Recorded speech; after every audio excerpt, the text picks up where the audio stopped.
아멘. 누구를 두려워할 것인가 라는 말씀의 제목을 함께 은혜 받는 시간 되시길 축복합니다. 아멘. 혹시 여러분의 거실에 가족 사진이 걸려 있습니까? 사진 속의 가족들은 하나같이 화목한 모습이고 온화한 미소를 띠고 있지요. 아버지는 인자하고 엄마는 우아하고 자녀들은 순종적인 모습으로 보여집니다. 그런데 여러분, 그 사진을 찍으러 가던 날은 어떠했습니까? 사진관을 가는 그 차 안에서 너는 왜 옷을 그렇게 입었니? 머리는 그게 뭐니? 오늘만큼 제발 인상 쓰지 마라 라고 하며 언성을 높이지는 않았습니까? 그러다가 사진관 문을 열고 카메라 앞에 서는 순간 우리는 어떻게 합니까? 언제 싸웠냐는 듯이 세상에서 가장 행복한 표정으로 김치하지요.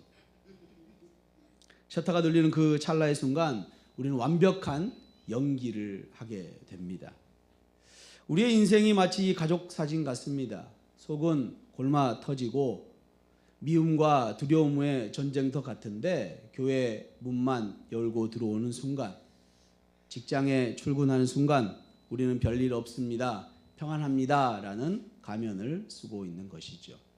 오늘 본문의 누가복음 12장의 현장이 딱 그렇습니다. 지금 예수님의 주변에는 수만 명이 모여들었습니다. 서로 밟힐 만큼 인산인해를 이루고 있다라고 설명하고 있죠. 사람들은 저마다 열광하여 환호하고 있습니다. 겉보기엔 대단한 부흥의 현장 같습니다. 그런데 이 소란스러운 현장 가운데 예수님은 그 대중이 아닌 예수님이 사랑하는 제자들에게 시선을 고정하십니다. 그리고 아주 조용하지만 뼛속까지 파고드는 말씀으로 하시죠. 바리새인들의 누룩 곧 외식을 주의하라. 바리새인들의 누룩 외식을 주의하라. 주님은 겉으로 보이는 화려한 인파 속에 제자들의 내면을 꿰뚫고 계신 것입니다. 얘들아, 저 사람들의 환호성에 취해 연기하지 마라. 가면을 쓰지 마라. 왜 하필 제자들에게 이 말씀을 하셨을까요? 바리새인들이 아니라 예수님을 따르겠다고 나선 저와 여러분에게 주님 왜 위선을 경고하고 계시는 걸까요? 왜냐하면 우리가 나도 모르게 가면을 쓰는데 너무나 능숙해 있기 때문입니다. 사회적인 지위, 교회에서의 체면, 가장이라는 무거운 책임감, 이 타이틀을 지키기 위해 우리는 속마음으로 다른 표정을 짓는 법을 너무나 잘 알게 되었습니다. 오늘 이 시간 그 무거운 가면을 벗기시고 참된 자유를 주시려는 주님의 음성을 듣는 시간 되시길 축복합니다. 1절입니다. 그동안에 무리 수만 명이 모여 서로 밟힐 만큼 되었더니 예수께서 먼저 제자들에게 말씀하여 이르시되 바리새인들의 누룩 곧 외식을 주의하라. 아멘. 예수님은 가장 먼저 외식을 경계하라고 말씀하십니다. 여기서 외식이라는 단어는 고대 그리스의 연극에서 쓰이던 단어입니다.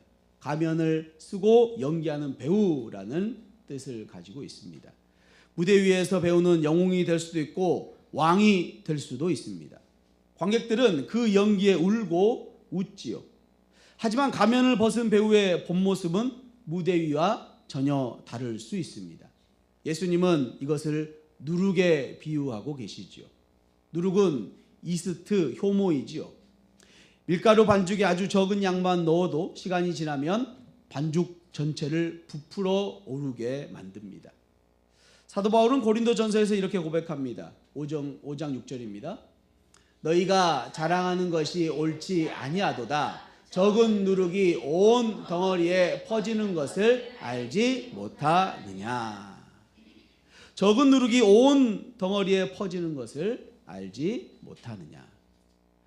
우리의 외식도 그렇습니다. 처음에는 작은 체면 치레로 시작을 합니다.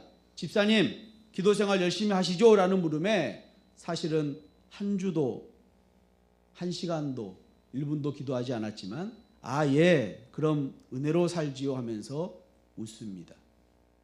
바리새인들의 위선은 바로 여기에서 나온 것이죠. 그들은 하나님을 사랑해서가 아니라 하나님을 이용해서 자신의 의로움을 증명하고 사람들의 박수를 받으려는 시도에서 나오게 된 것입니다. 여러분, 그런데 우리가 왜 이렇게 연기를 하며 살아야 합니까? 이유는 한 가지지요. 들킬까봐 그렇죠. 무엇이요? 초라한 내 모습이 들킬까봐. 그 모습을 보고 사람들이 실망할까봐. 쌓아올린 평판이 무너질까봐 두려운 것입니다. 하지만 예수님은 2절과 3절에서 충격적인 선언을 하십니다. 2절에 3절입니다. 감추인 것이 드러나지 않을 것이 없고 숨긴 것이 알려지지 않을 것이 없나니 이러므로 너희가 어두운 데서 말한 모든 것이 광명한 데서 들리고 너희가 골방에서 귀에 대고 말한 것이 지붕 위에서 전파되리라. 아멘. 감추인 것이 드러나지 않을 것이 없고 숨긴 것이 알려지지 않을 것이 없습니다. 쉽게 말하면 비밀은 알려지기 마련이라는 뜻이죠. 이것은 협박이 아닙니다. 로마서 14장 12절입니다. 이러므로 우리 각 사람이 자기 일을 하나님께 짓고 하리라. 아멘.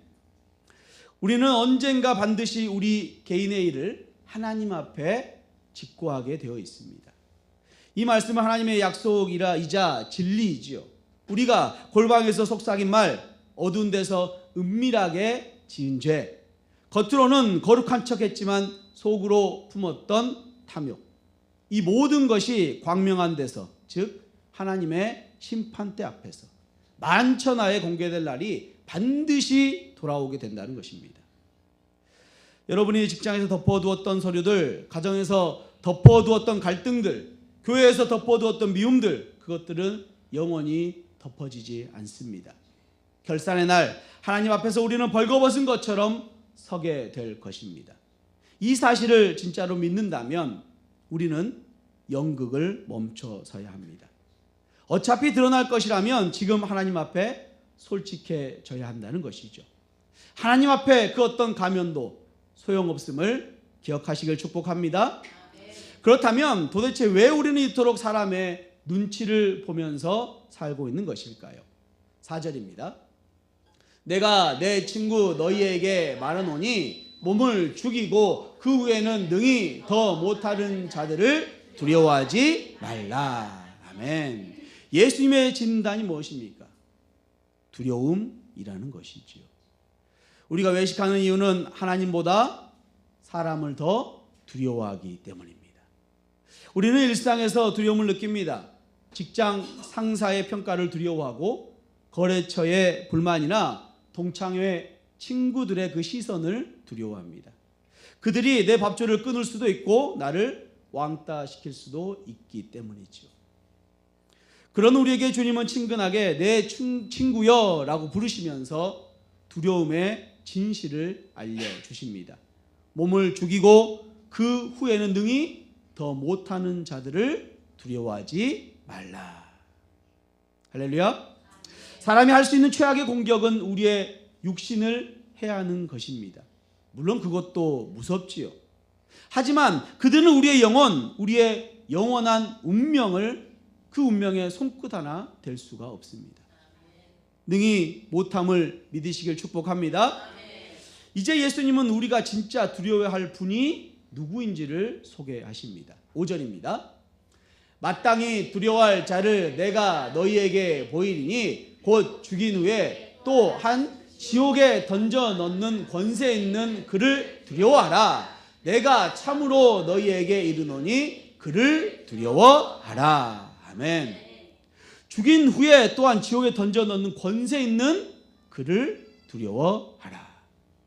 이 말씀만 들으면 하나님이 무서운 심판자처럼 느껴집니다.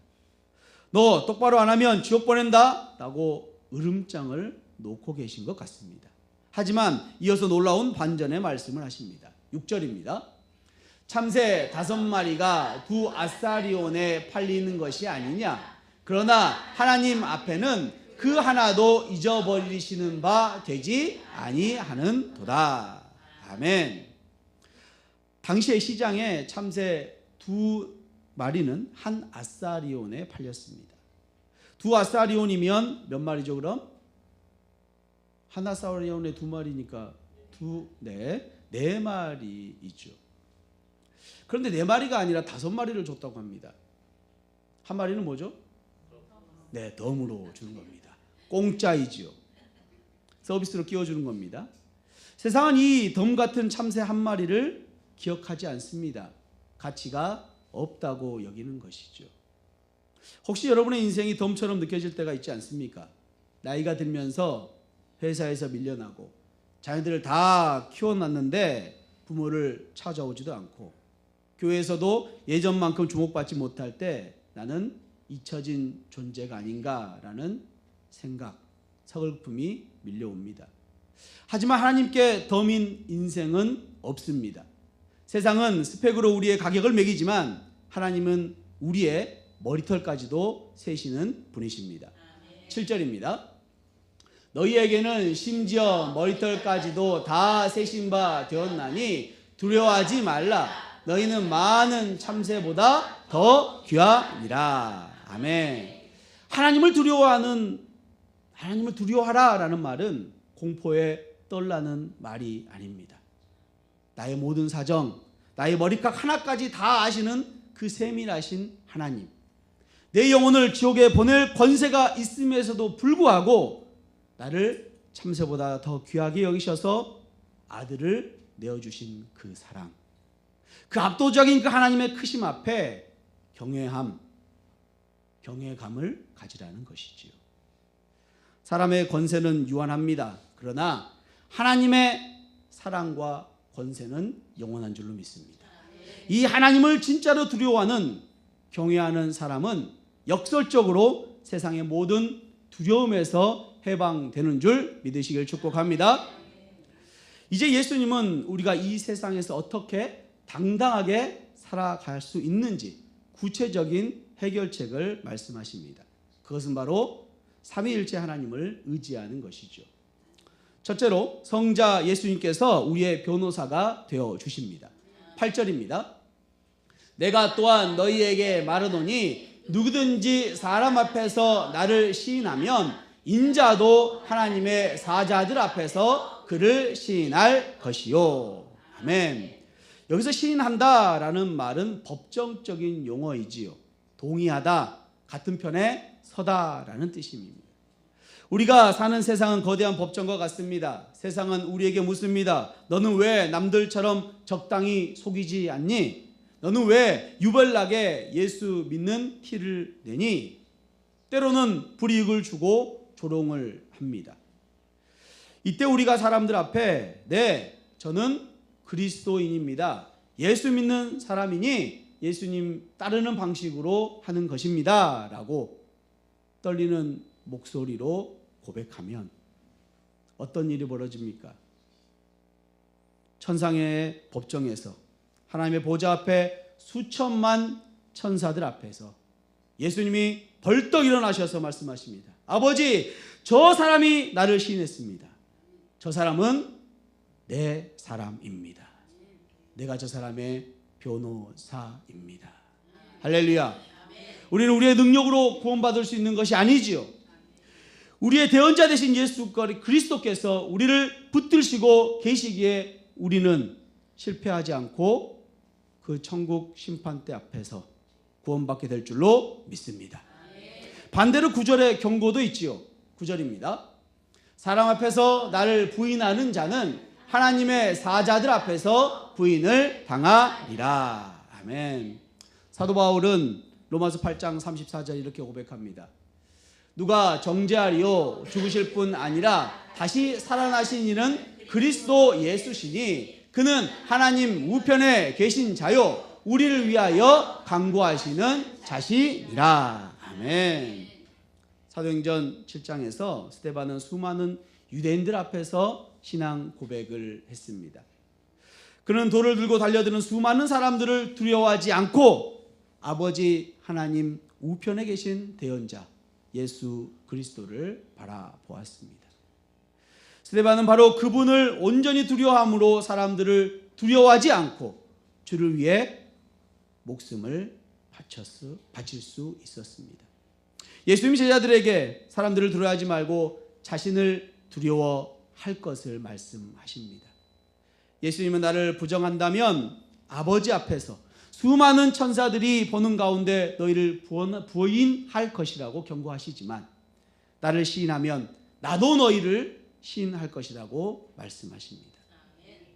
우리가 사람을 두려워하여 예수님을 모른 척하고 세상의 가치관과 타협하여 침묵한다면 주님도 우리를 모른다 하실 것입니다.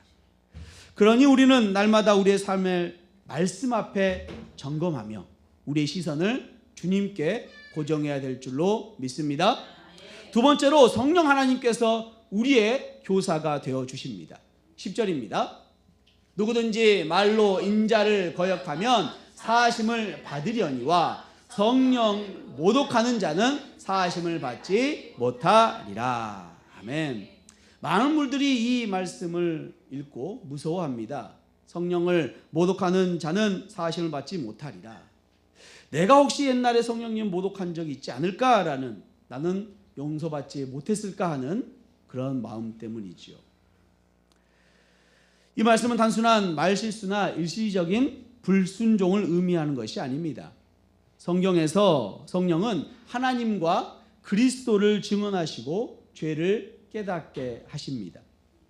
성령은 예수 그리스도의 하신 말씀과 능력을 통해 하나님의 영광을 그들에게 비추셨고 그들의 죄를 깨닫게 하셨으나 그것을 거절하는 자는 결국 하나님의 용서를 받지 못한다는, 그래서 지옥에 들어간다는 말씀이지요. 성령 모독의 죄는 특별한 죄의 항목이 아니라 끊임없이 들려지는 진리와 하나님의 역사를 거절하는 삶의 태도를 말합니다. 본문에 나오는 바리새인과 서기관들이 바로 그런 사람들이지요. 그들은 예수님의 성령의 권능으로 병자를 고치고 귀신을 내쫓을 때 그 능력을 부정하고 귀신의 힘을 빌려서 한다고 비판했던 자들이잖아요. 바리새인들처럼 명백한 하나님의 구원 역사를 보고도 의도적으로, 지속적으로, 악의적으로 부정하고 거부하면 끝내 회개하지 않은 아주 악한 상태를 말하는 것입니다. 그렇게 진리를 거절하는 자들은 결국 용서를 받지 못하고 심판을 받게 될 것입니다. 오히려 여러분이 지금 내가 성령을 모독했지 않았을까라고 걱정하고 계신다면 그것은 여러분 안에 이미 성령님께서 계신다는 증거인 줄로 믿습니다. 진짜 성령을 모독한 사람은 그런 양심의 가책을 가지지 않기 때문이지요. 이제 예수님은 성령님의 도우심을 약속하십니다. 11절 12절입니다. 사람이 너희를 회당이나 위정자나 권세 있는 자 앞에 끌고 가거든 어떻게 무엇으로 대답하며 무엇으로 말할까 염려하지 말라. 마땅히 할 말을 성령이 곧 그때에 너희에게 가르치시리라 하시니라. 아멘. 마땅히 할 말을 성령이 곧 그때에 너희에게 가르치시니라. 예수님은 성령의 순종에 살던 그리스도인이 회당과 위정자, 권세 있는 자 앞에서 끌려갔을 때 염려하지 말라라고 말씀하십니다. 여러분이 믿음을 지키다가 어려운 상황에 처할 때 성령이 너희가 두려워하는 인간의 심판대 앞에서 너희와 함께 계셔서 너희의 입술을 주관하여 주시고 인도하며 도와주실 줄로 믿습니다. 상사에게 곤란한 질문을 받을 때, 믿지 않는 가족들에게 핍박을 받을 때 걱정하지 마시길 바랍니다. 우리 안에 계신 성령님께서 그 순간 지혜를 주시고 담대함을 주시고 할 말을 주시기 때문이죠. 그러므로 우리는 어디를 가든지 어디에 있든지 성령을 의지함으로 두려워하지 마시길 축복합니다. 사랑하는 성도 여러분, 우리는 어떤 면에서 참 불쌍한 존재인 것 같습니다. 인간이 만물보다 뛰어나 보이지만 인간처럼 다른 사람을 두려워하는 존재도 없지요. 그러나 사람들의 평가가 우리 마음이 옥죄이고 억압받습니다. 교회 안에서, 세상 속에서 사람들 앞에 살아가는 삶이 쉽지 않고 두렵습니다. 사람들의 시선을 신경 쓰고 그들에게 많은 영향을 받으며 내 말과 행동이 사람들 때문에 좌지우지 되기도 합니다. 바리새인과 서기관들은 그들의 입맛에 맞춰서 종교적 삶을 살아갔고 외식쟁이로 변질되었지요. 외식이 누룩처럼 그들의 신앙과 삶에 퍼져 버렸던 것입니다. 예수님은 제자들에게 그들의 외식에 빠지지 않도록 주의하라고 경고하시면서 하나님만을 두려워하라고 말씀하십니다. 하나님 아버지는 능력의 심판자이시며 인자와 선으로 너희를 대하시니 오직 그 하나님만 두려워하라고 말씀하십니다. 사람들 신경 쓰지 말고 내가 하늘 보좌에서 너희를 대언하고 있으니 나를 경외하라고 말씀하십니다. 성령 하나님이 영원토록 매 순간 너희와 함께 하시니 그 성령님을 두려워하라고 살라고 말씀하십니다. 어떻게 그럴 수 있습니까? 우리의 시선을 바꾸면 됩니다. 사람의 눈이 아니라 하나님의 눈을 의식하시길 바랍니다. 이것이 종교개혁자들이 말한 호람데오 하나님 앞에서라는 삶입니다. 이제 더 이상 사람들에게 괜찮은 사람으로 보이려 애쓰지 마시기 바랍니다. 그것은 썩어질 누룩과 같습니다. 대신 나의 머리카락을 세시는 하나님, 나를 위해 십자가에서 발가 벗겨지신 수치를 당하시고 나의 모든 위선을 덮어주시는 예수 그리스도, 그리고 지금도 내 안에서 할 말을 가르치시는 성령님, 그 삼위일체의 하나님만 두려워하고 그분만 의지하시길 바랍니다. 성도 여러분, 사람을 두려워하는 것은 우리 모두의 문제이지요. 또한 저의 문제이기도 합니다. 설교에 대한 성도님들의 평가가 제 삶에 도움이 되기도 하지만 두려운 존재로 되기도 합니다. 여러분의 삶도 다른 사람들의 의견대로 좌지우지 될 수 있습니다. 사람들의 평판이 아닌 살아계신 하나님 앞에서 내가 어떤 사람인지를 생각하시길 바랍니다. 언젠가 나의 참모습은 하나님 앞에서 온전히 드러나기 때문입니다. 그러니 여러분 앞에 사람을 두지 마시고 하나님을 두시길 바랍니다. 하나님 앞에서 과연 나는 어떤 사람인지를 생각하면 그렇게 살아가는 저와 여러분 되시길 축복합니다. 사람이 아닌 하나님만 두려워하기를 결단하는 주님의 은혜교회 성도님들 되시길 주님의 이름으로 축원합니다. 아멘.